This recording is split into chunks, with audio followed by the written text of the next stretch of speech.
Follow the money. That's what I always say. You always follow the money. Yeah. This is Follow the Money with Mitch Moss and Pauly Howard on VSiN. Busy hour on tap. We have to talk about tonight's Game 7, ALCS. That's coming up in 15 minutes. We'll expand on the Monday Night Football doubleheader as well. And that's how we're going to begin the hour as we head out now to the Progressive Guest Line. As the great Ira Kaufman joins the program now. He has covered the Buccaneers for a long time. JoeBucksFan.com. Ira, thanks for the time as always. How you been? I've been good, my man. Next year's my 50th year in the business. 5-0. 5-0. Damn, I can't believe it. That is impressive. Congrats on that, by the way. That's an amazing run that you've strung together. So as the week progressed, it felt like maybe Emeka Egbuka actually might play in this game tonight. Well, lo and behold, here we are now. Kickoff coming up in about an hour. He's playing. Props are on the board. What is your reaction to this? I'm as shocked as you are. You know, it appears that the Bucs are going to be pretty darn healthy for this game because Mike Evans is supposed to be a go. Now, Bucky Irving's not playing. He's out. There's no question about it. And that's a big loss on this offense. He's kind of the spark plug. But on defense, all of a sudden, you know, Dean's been there all season, and now McCollum's back. And, Morrison, the rookie, he's going to play. And the guy that they've been using, Kindle Vildor, he's inactive. So that tells you that they're going to have a full secondary. The two safeties have been there all year, Tyke Smith and, the great Antoine Winfield. So, you know, the Bucs seem to be almost at full strength. Kalijah Cansey's out for the season. Nothing they can do. Gedicke's out for the season. They even got this guy, Michael Jordan, not the Michael Jordan, but he's a guard, and he was filling in for Cody Mount for a couple of games, and then he got hurt, and they had to use a guy named Haggard, and so now Jordan's back. He could be playing tonight, so the only offensive lineman that would be missing is Gedicke. So no excuses for the Bucs from a physical standpoint. However, having said that, I'm 6-0 picking Buck games this year, and I picked them to lose tonight. I'm still going with that. Okay. Well, the thing that you have to like, though, is all these guys that are out on the defensive side for Detroit. Mayfield's has his issues against Detroit, and he has had problems in turning the ball over, but do you think they'll be able to move it in this game? Well, they've been moving it all year. Yes. I mean, another new offensive coordinator, Josh Grizzard. They hired him from inside. He was a big help to Liam Cohn last year, and so they bumped him up, and he's done a good job. They're keeping teams off balance. They're averaging 28 points a game. And I'll tell you what, a very underrated for people that haven't seen the Bucs a lot in the last couple of years. And I didn't even know this about Mayfield. Both, I didn't see him play a lot in Cleveland.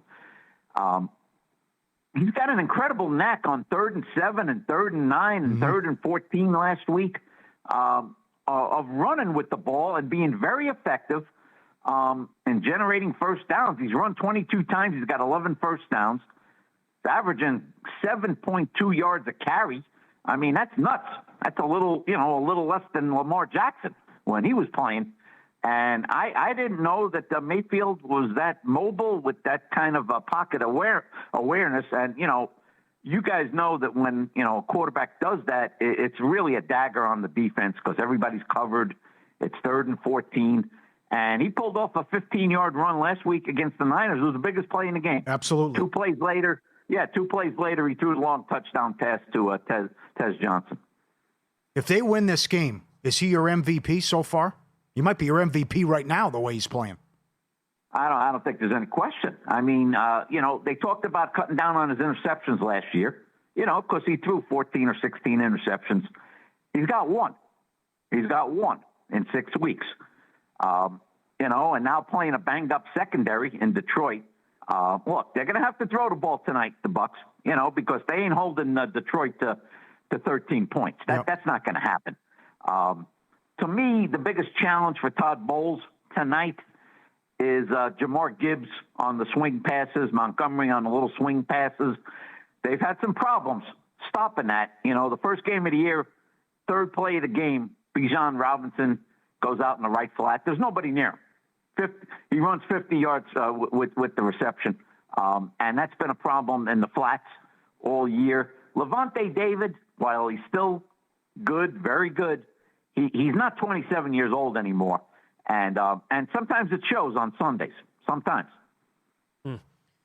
Well, okay, so the Buccaneers, as we all know, they are elite at stopping the run. So I don't think it's going to be, great games here we're talking about for Jahmyr Gibbs on the ground, nor should it be a great game for David Montgomery. But based on the first 6 games, quarterbacks and opposing offenses can absolutely throw it on them. So like you were saying, right, Mayfield's going to have to score tonight. They're not going to hold him to 13 points. I'm guessing that you're expecting a big game here from Goff tonight.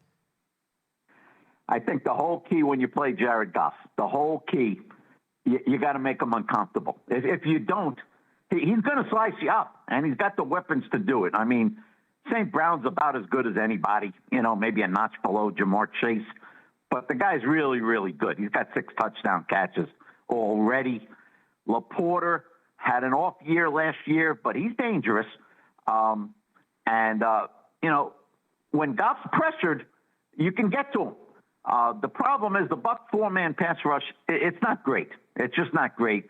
And Hassan Reddick, I'm sorry to say it, through 6 games, he hasn't been a factor. He just hasn't. I'm a little surprised. I thought the guy's very motivated to cash in next year with a contract, maybe with the Bucks, maybe with another team in free agency. And, he's got like 1 sack. And, he's dropping them into coverage. He's using them in a lot of different ways. So without the blitz, which Bowles is famous for, and he's very good at disguising it, but without that, I don't think they're going to get enough heat on Goff, and I think he'll be able to exploit them downfield. How good is this team, and what are you thinking in terms of the future here? Like 1 seed, and also because the schedule's so easy down the stretch? Yeah, please. Yes. In August, I had them at 11-6. Now, they won 9 games for Bowles. They won 8 games for Bowles. They won 9 games for Bowles. They won 10 games for Bowles. So I had that trend continuing to 11-6. I didn't expect them necessarily to get off to this kind of start. As you mentioned, the final 6 games, and look, Carolina looks a little bit better than we thought they were. And I think they got the Panthers twice. But they're playing Miami. They're playing the Saints down the stretch. It's a very favorable schedule for the Bucks in terms of seeding. I'd be shocked if they don't win the division again. Shocked. Atlanta showed itself to be very inconsistent last night. You don't know what the heck you're getting. They lost 30-0 to Carolina. Then they bounced back and looked good. And then last night, they scored 10 points. So I'm not counting on them. So I think the Bucks win the division. I think they'll be 6-2 at the bye. Couple of tough games, the Rams, Buffalo, tough games. But then, I think they can cruise down the stretch and maybe be healthy.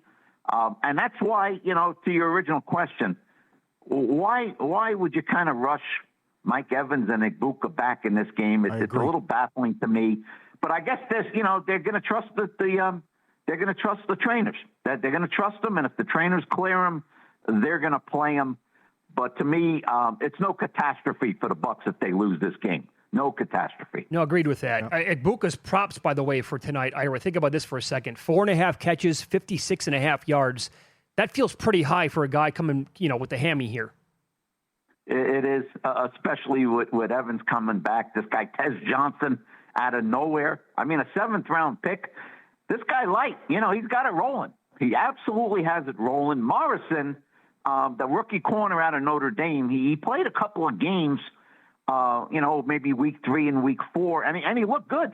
He looked good. He's a big, rangy corner, and he's going to split some time with Dean and McComb. He's going to get out there tonight, and I think he'll show a few things. And this, this Parrish kid they got in the 3rd round, he's playing nickel. He really looks good. So they got a really good secondary. If they could get heat on Goff, they could do some damage tonight. But I don't think they're going to get enough consistent heat on Goff, although the Lions have had some problems protecting him. Some problem. Let's say they go 13-4. With all the injuries on both sides of the ball, how about Bowles Coach of the Year? very, very strong candidate. Yes, I mean, he is. really strong. And, of course, when he left the Jets, those final 3 years were terrible in New York. He won 10 games year one in New York, and then, just nothing. And it's hard to win with the Jets. We all know that. It's been proven. It's hard. So I'd give him an asterisk on that.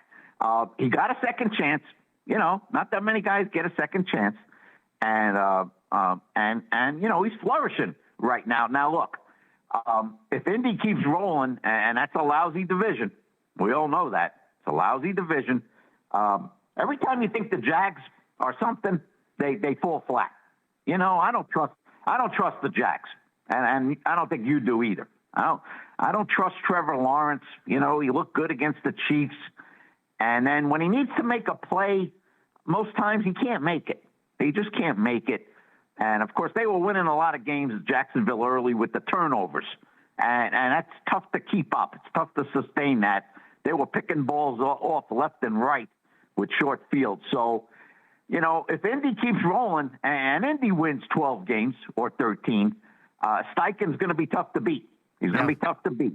Well said. And then, you might have Daniel Jones as the comeback player. The Colts, I mean, what a running back Taylor is. I mean, he's been fabulous. Ira, we love talking to you. Thanks so much for the time. Enjoy the game tonight. All right, buddy. Talk to you later. Thanks. There you go. You can follow him on X at ikaufman76, joebucksfan.com. Game 7 ALCS should be a decent edge based on what happened last night, and there might not be home field advantage tonight. Tell you why next.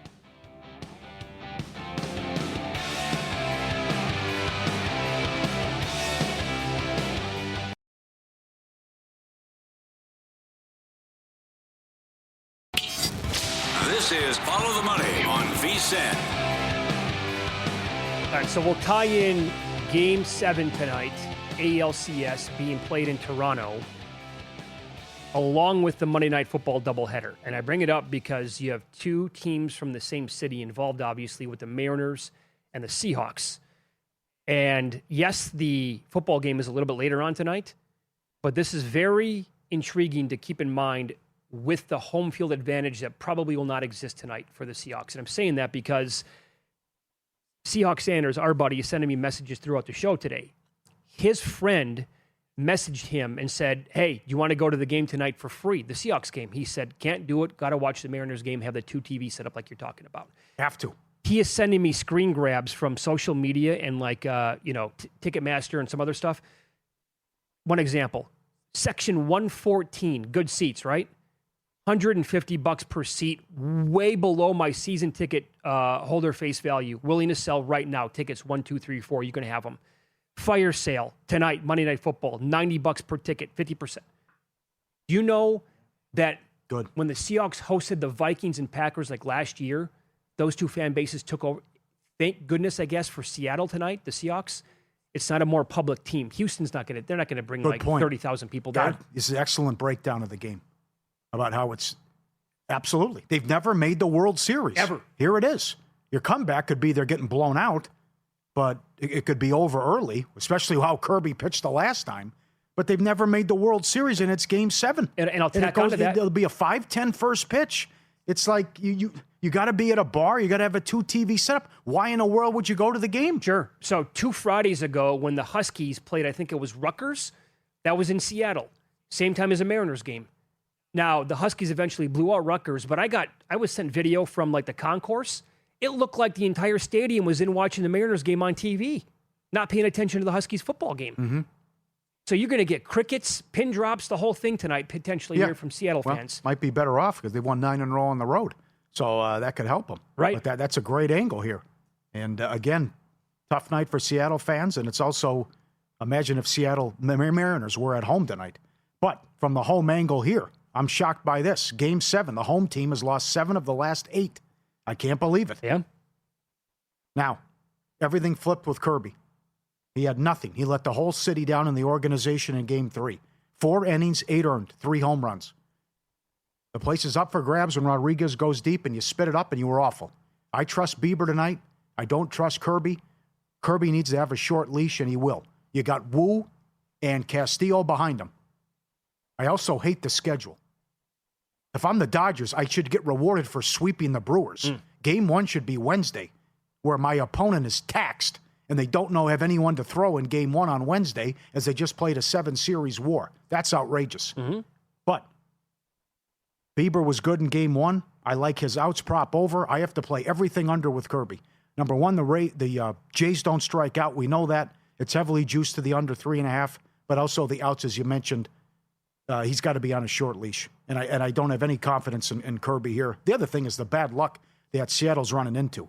Double play in the 3rd, 4th, and 5th, and that will there be a double play with the bases loaded keeps cashing every night. It's like 20-1. Horrible break. It keeps hitting. I know they're having horrible breaks here, but if I'm Bieber, if I keep him inside the park, I'm good. 20 other 27 runs have been scored via the home run and the long ball, and you're now when you out homer your opponent in the playoffs, you're now 22-4. Seattle's 9-2. 9 of the 11 games they've scored the first run, rather. Didn't happen last night. But I like what I have behind Kirby. And I don't like what they used, how they much used the bullpen last night with Varland and then all those pitches, 36 pitches out of Hoffman. Yeah, he went 2 innings last night overall. Yeah. So that's the clear edge, I think, going into the game, is that the Mariners bullpen is going to be ready to rock and roll. Not only can it go Kirby, and if you get like 3 or 4 solid out of him, and then you can go into Wu, and then you go to Castillo, and Munoz are going to be available. Like Blue Jays kind of burnt it up a little bit last night. So that's a clear edge, I would think, there. By the way, the Kirby K prop in this game is 3 here at Circa. Wow. So they're not going to the hook on all their K props. Every other book has 3.5, but it's minus 120 to the over on that. Okay. I think they took money there on him. Does he even go 3 innings? The outs prop on Kirby is 10.5, juiced at minus 115. So I would wait to see how the betting market kind of tinkers with these props over the next hour or so. He's 11.5 at DraftKings. 175 under, though. Yeah. I want to see where the juice is going to go in the next hour or so before I get involved, because that'll tell you something. I think Sharp Money's going to come in and tell you something there. Vlad walk? Okay, so Cal Raleigh has amazing numbers at Rogers Center. Yes. Vladimir Guerrero is hotter than the sun right now. Yep. Why not both guys to have a walk in this game? I like it. And I like Vlad total bases as well. He's been so good. But again, you keep Seattle in the ballpark, you're okay. I mentioned most of their home runs coming off the long ball. They're hitting .218 in the series, and they've struck out 62 times. Sure. So are they going to put together hit? I don't see that happening. The other question I have is if Seattle wins this game, who's the MVP? I thought Suarez saved their season. I think he probably did. That's 2 and then a grand slam. That's going to be hard to ignore. Yeah. Dumper's plus 350. Suarez is plus 650. Naylor's 9-1. Rodriguez is 15. Polanco has drifted to 15. I think you can make a case for Naylor as well. Yeah. To win the MVP. He's been hot. So if the Blue Jays win, there's only one guy. Yeah, right? Vlad's $1.15. Yeah. Now his walk prop is, oh boy, this went from plus 130 a couple of games ago. Now he's like minus 150 to draw a walk tonight. Yeah. Cal Raleigh to get a walk is minus 135 as well. Some books will let you parlay. Again, I would probably not pitch to either one of those guys. I mean, do you really want to like serve something up to Vlad here early and drop down, No. 1-0 or whatever the score might be? No. There's also this projected World Series numbers. So if Toronto wins tonight, they have home field. Mm-hmm. If the Mariners win, the Dodgers have home field. How am I seeing Dodgers minus 215 against the Blue Jays or minus $2 against the Mariners? Toronto's a tougher matchup. Oh, and with the home field. No question. They don't strike out. Their lineup's on fire. Yeah. They won 94 games this year. They got Vlad sitting as the anchor of that lineup. Yeah. I don't know in what world, and that could probably change based on what happens tonight, but how right now projected numbers that you can grab at like offshore books, 15 cents higher against the Blue Jays? That's backwards.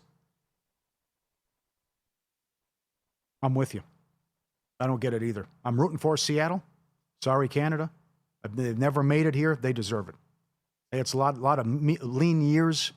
And then you had A-Rod and Griffey and Big Unit and Buhner, and they couldn't make it. That team that won 116 games fell short against the Yankees.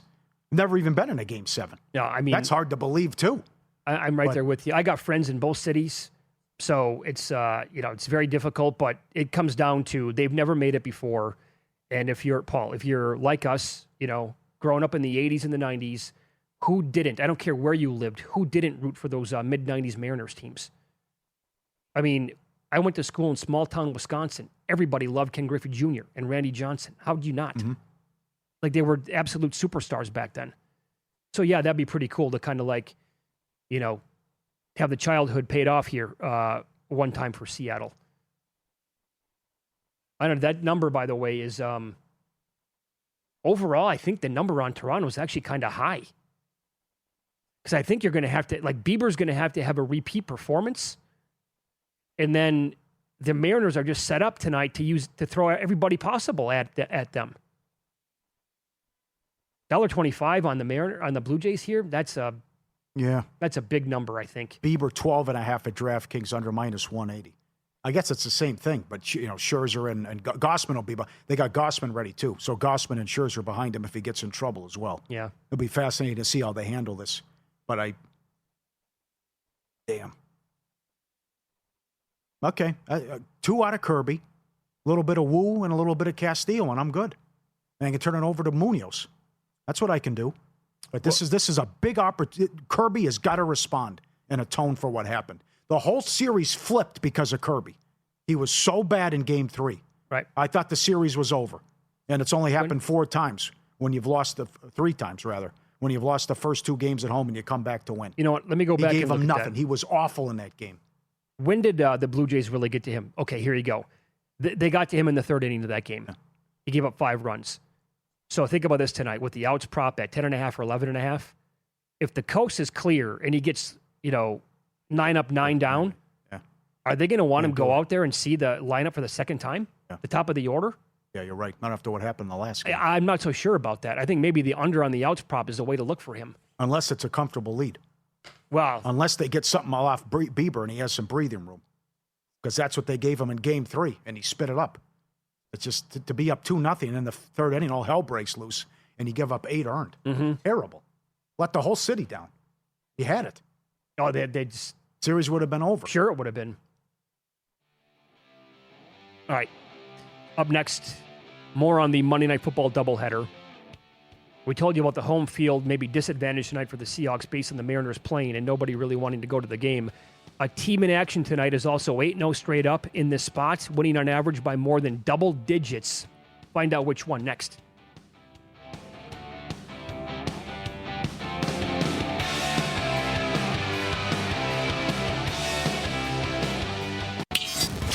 This is Follow the Money on VSiN. Welcome back. It is Follow the Money here on VSiN, the Sports Betting Network. Mitch Moss, Pauly Howard. We're live in downtown Vegas. Circa Resort and Casino is the spot. All right, so Monday Night Football doubleheader. That game starts, by the way, are we going to kick it off at 7:05 Eastern? That neighborhood? We'll say, 30 minutes, give or take. Final doubleheader. What do you think about that? I like them. I wish we had more. Yeah, and I like how they do it this week with the game scattered. I wish they would do it more. Yeah, I'm a big fan of them. So the Lions now down to 5.5 at FanDuel. They were 6.5 there a little earlier. They're 6 at DraftKings. There are other 6.5s out there as well as we speak. Some of the exchanges. And here at Circa, right now on the game, they're posting a 6. I know this. Dan Campbell has been awesome after a loss. You go back to the 2022 season, Pauly, 12-4 straight up and against the spread. At home after a loss, 9-2 straight up ATS, covering by 12 points per game in those games. And then after a loss of 10-plus points, also 10-2 ATS. Now, the Buccaneers, I remember this game because it took me out of Survivor on one of my tickets last year. They went to Detroit. Yeah. They were absolutely killed in the game with yards. The Lions had like 450. It was like 450 to 210. But the Buccaneers won 20-16. They were a 7.5-point dog. The Lions were 1 for 7 in the red zone. They could not finish drives last year. I think that's going to flip around because they're going to move the ball tonight. And I don't think they're going to be settling for field goals or going for it and then not picking up 4th down opportunities. Let's see if Tampa can get home with the blitz and frustrate Goff and get some pressure on him. Goff has also been great, 9-0 in night games with the Lions straight up at home. You also have the total angle, which hard to make a case for the under with who's coming back with Evans and Mbuka. as well. And Detroit has all these guys out on defense in the secondary. You figure Baker would spread it around and get everyone involved. It's a tough game. But again, I go back to there's a lot of people on the Lions, but that was before. And I just don't know how effective Ibuka's going to be. And I agree with Ira that it's a mistake. It doesn't make any sense because you could do damage and make it worse because you have Saints after this and then the bye week. Yeah, I would not do it. I mean, that was bring them back when they play the Patriots. Unless he's completely clean here, right? But who comes back right away after a hammy injury? Oh. Especially a wide receiver who's a burner, like Dr. Chow said yesterday, that it didn't make any sense. But to me, the bigger takeaway here is what this means for all these awards and the potential 1 seed if Tampa Bay's able to win this. Because then you go through San Francisco and Detroit back-to-back, and the close games you already have and you already won. And then, as Ira pointed out, look how easy that schedule is to close. With 2 against Carolina, with the Saints, with Miami, and Arizona at home. They could rattle off 6 in a row to end it. So, yeah, you have to go to L.A. and you have to go to Buffalo still.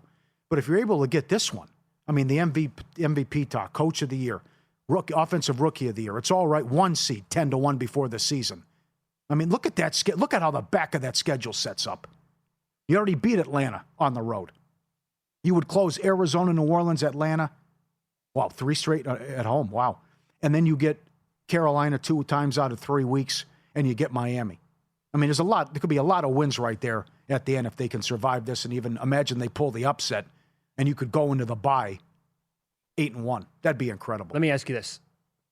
I'm going to run down players right now that I still think are absolutely in the MVP mix because we do have a lot of football left. There's more than half the season, right? Yep. But I agree with everything you're saying, right? And I took some Mayfield after last week's win against San Francisco. He also has this going for him. The media absolutely loves him. And they love the story. No question. So if he wins tonight, they outscore the Lions in a shootout, and he puts up awesome numbers. He has to be favored tomorrow. That's not even, come on. That's fact, not opinion. That's a fact. It should, he's got to turn into the favorite. But Mahomes is going to be in the conversation. They're going to win a lot of games. It might be the 1 seed. Josh Allen's still going to be in the mix. Josh Allen has not had a good year. I don't disagree, but he's going to be in a lot of football left. Yep. Drake May, 1,000% has to be in there. Yeah. Matthew Stafford. Yeah. Brought him up yesterday on the tailgate show. He moved. He's down to 10-1. Yeah. But also, don't rule out the guy that Mayfield's facing tonight. Goff. Yeah. Danny Jones is down to 22-1. I have poo-pooed him the entire year. Is that going to be a mistake? Can't win it. Can't win it. Taylor and Jones will cancel each other out. Can't win it. So then Taylor can't win it, is what you're saying. Nope. And Taylor will get Offensive Player of the Year, likely. But if you can't give it to Danny Dimes when this guy's running for 2-3 touchdowns every week. Okay. And you can't give it to Taylor because of what Jones is doing also. It's just a complete unit right now, and everyone's eating. Oh, here's Pierce for a big play. There's so money right now. There were 2 plays in that game.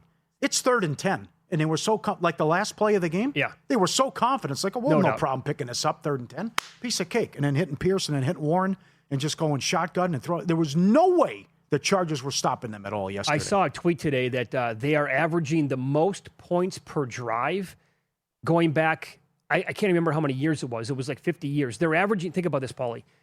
The Indianapolis Colts this year are averaging more points per drive than the 2007 Patriots. Now, that's pretty ridiculous company. Yeah.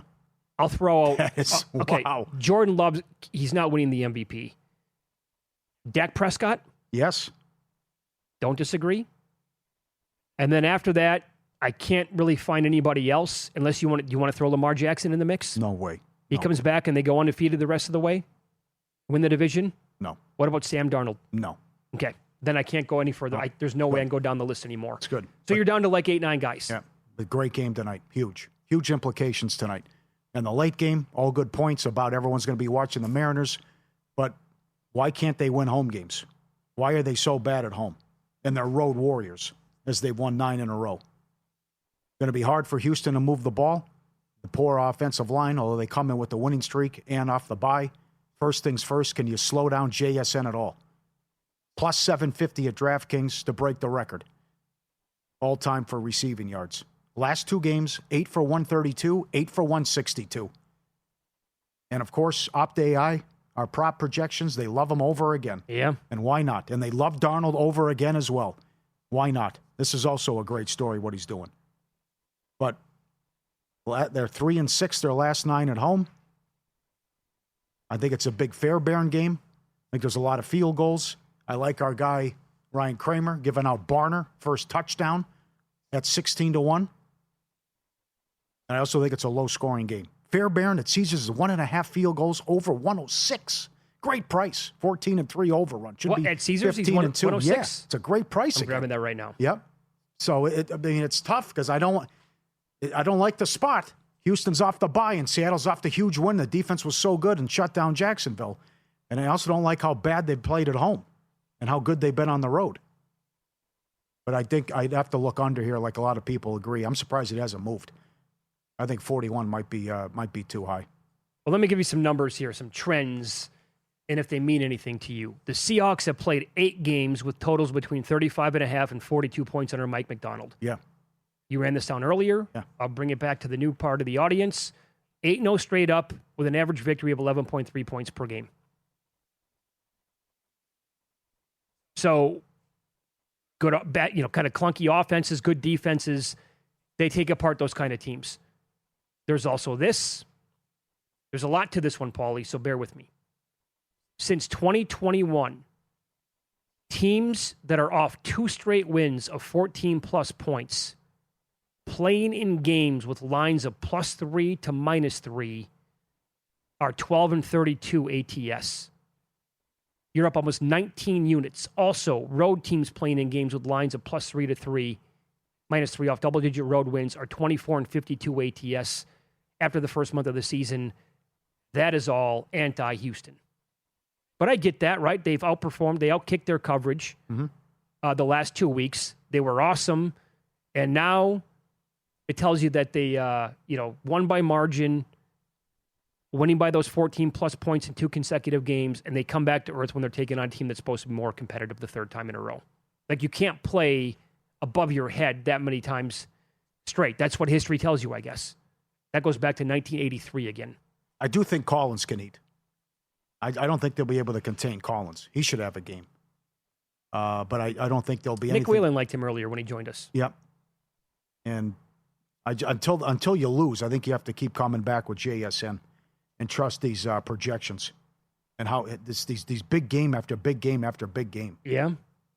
I mean, he's gone his if you take out the Tampa, that weird first half at Arizona, all his damage was in the second half. So he had 80 yards. Every other game, he's had at least 96 yards with 4 500-yard games. I mean, it's ridiculous. It's like you know where the ball's going, but you can't. Like Puka. That doesn't matter. You know where it's going. Can't stop it. Good luck. Right. We'll scheme it open. I would like to make that bet, actually. Somebody going to break the all-time record. Yeah. Again, eventually that's going to go down one of these years. Sooner than later, I would think. We have a lot to unpack from the weekend and tell you what we're betting tonight with our in-pocket plays coming up next here on VSiN.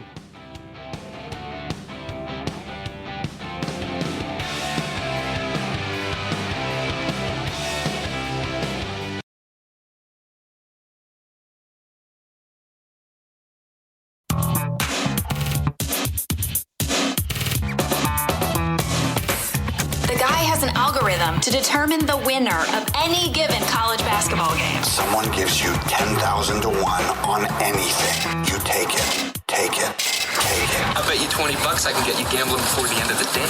No way. I'll give you 3 to 1 odds. Nope. 5 to 1. Nope. 10 to 1. You're on. Yep. Football was pretty good with some epic losses Friday night in baseball.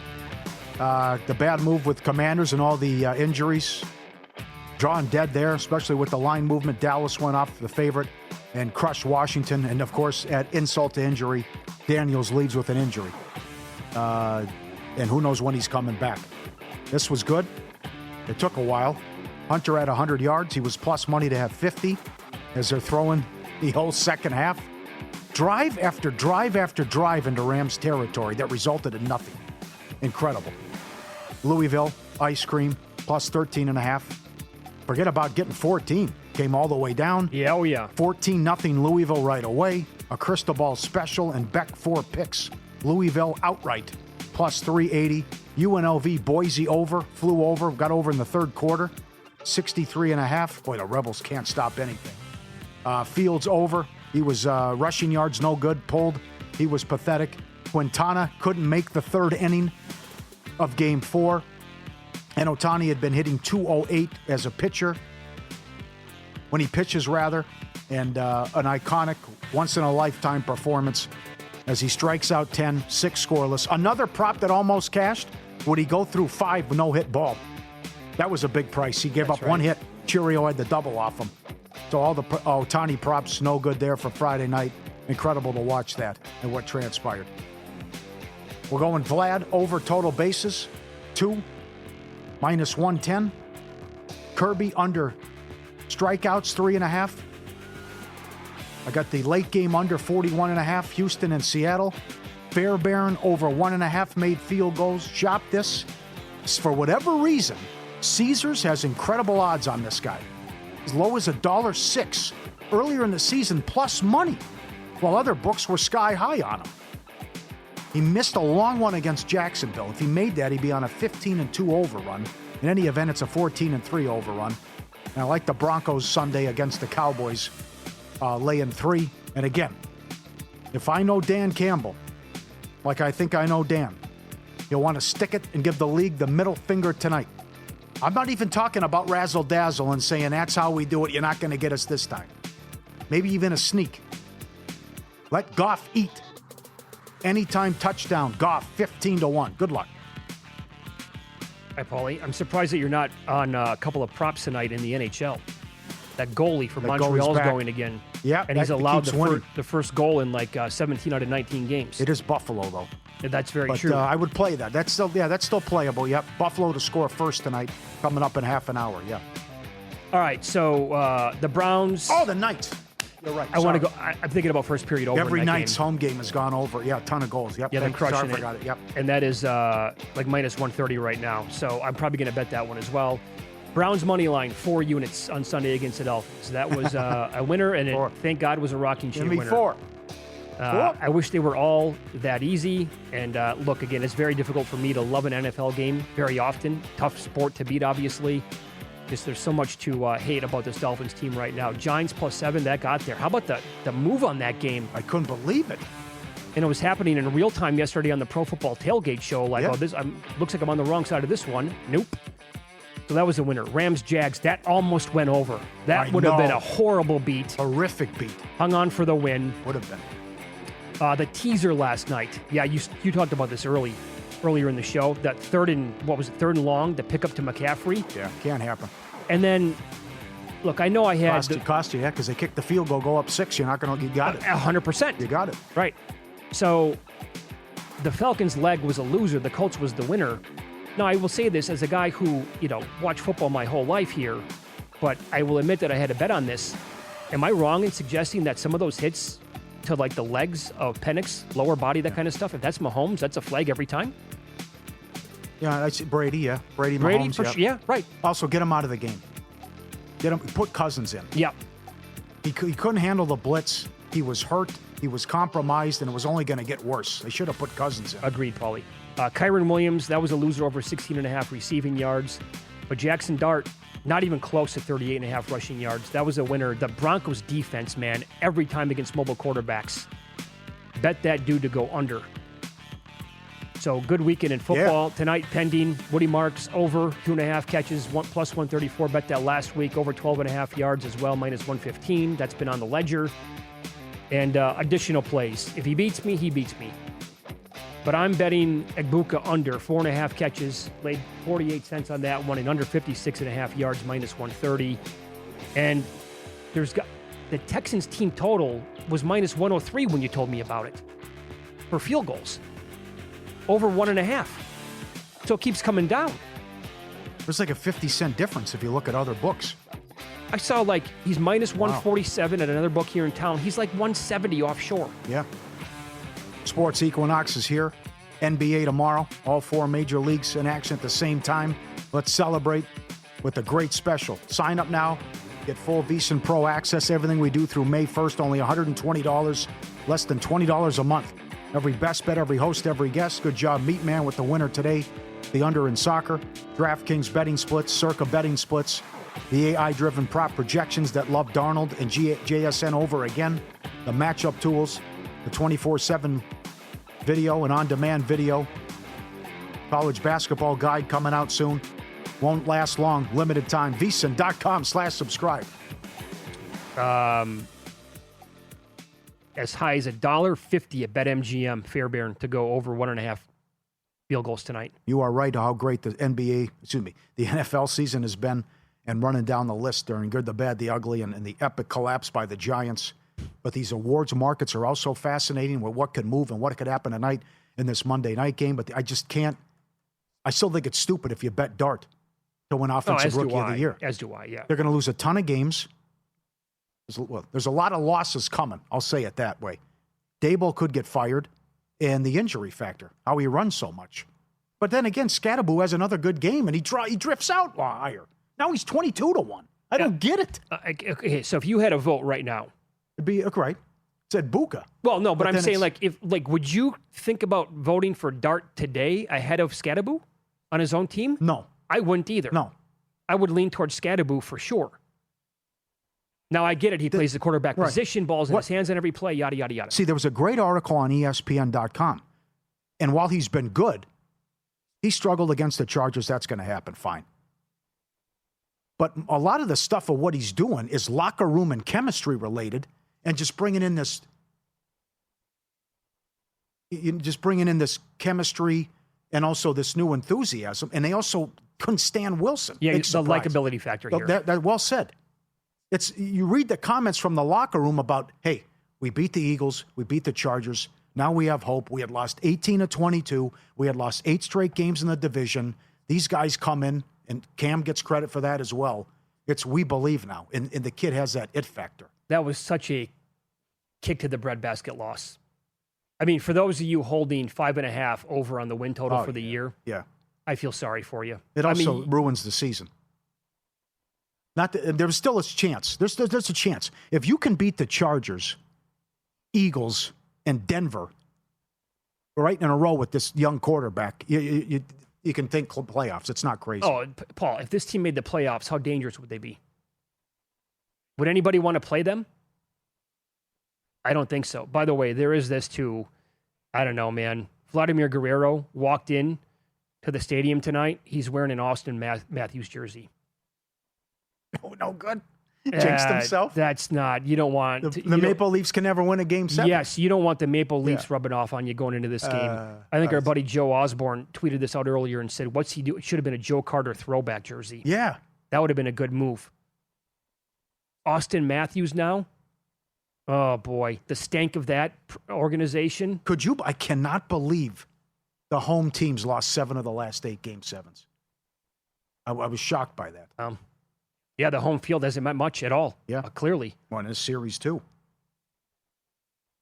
Would you be more amped for a Dodgers-Mariners World Series or Dodgers-Blue Jays?